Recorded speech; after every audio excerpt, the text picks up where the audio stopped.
தொண்டரடி பொடி ஆழ்வார் வரலாறு. சோழ நாட்டில் திருவந்தக்குடிங்கிற ஊரில் பிரப வருஷம் மார்கழி மாதம் கேட்ட நட்சத்திரத்தில் தொண்டரடி பொடி ஆழ்வார் அவதாரம் செஞ்சார். அவருக்கு விப்ரநாராயணன் அப்படிங்கிறது தான் இயற்பெயர். அரங்கனின் பக்தர்களின் பக்தனுக்கு நான் அடிமை அப்படிங்கிற பொருள் படும்படி தன்னை சுருக்கி கொண்டதால், அதாவது சிறுமைப்படுத்தி கொண்டதால் அவருக்கு தொண்டரடி பொடியாழ்வார் அப்படிங்கிற பேர் வந்தது. எல்லாமே அரங்கநாதன் தான் அப்படின்னு நினைக்கிறாரு. அதனால் அவருக்கு ஒரு நந்தவனத்தை உருவாக்கி அங்கே பூக்கிற பூக்களை தினந்தோறும் மாலையாக கட்டி போடுறாரு. அதே சமயம் பாமாலையும் பாடுறாரு. பெருமாள் தான் எல்லாமே அப்படின்னு எப்பவுமே சதா சர்வகாலமும் நினச்சிட்டே இருப்பார். அதனால் எந்த பொருளை பார்த்தாலும் அது பெருமாள் மாதிரி தான் அவருக்கு தோணும்.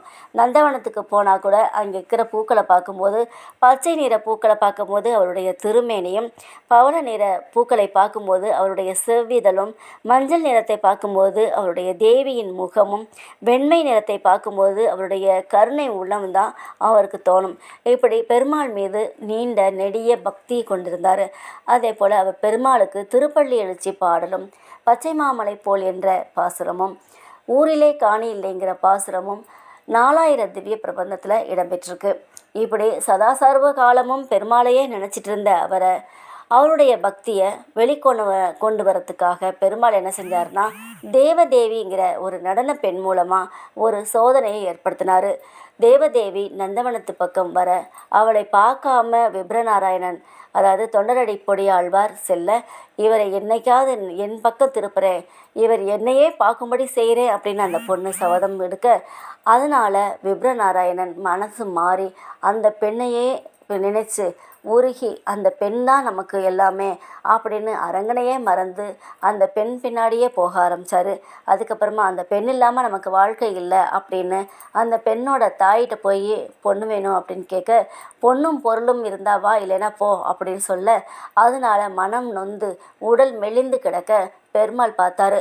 அங்கே கோவில் இருக்கிற ஒரு வட்டியில் கொண்டு வந்து விப்ரநாராயணனின் உதவியாளர் போல வேடம் போட்டு அந்த பெண் வீட்டுக்கு போய் இதை விப்ரநாராயணன் கொடுக்க சொன்னாருன்னு சொல்லி கொடுக்க, அந்த பொன் வட்டியில் வாங்கி வச்சுட்டு வாங்கி வச்சுருக்காங்க.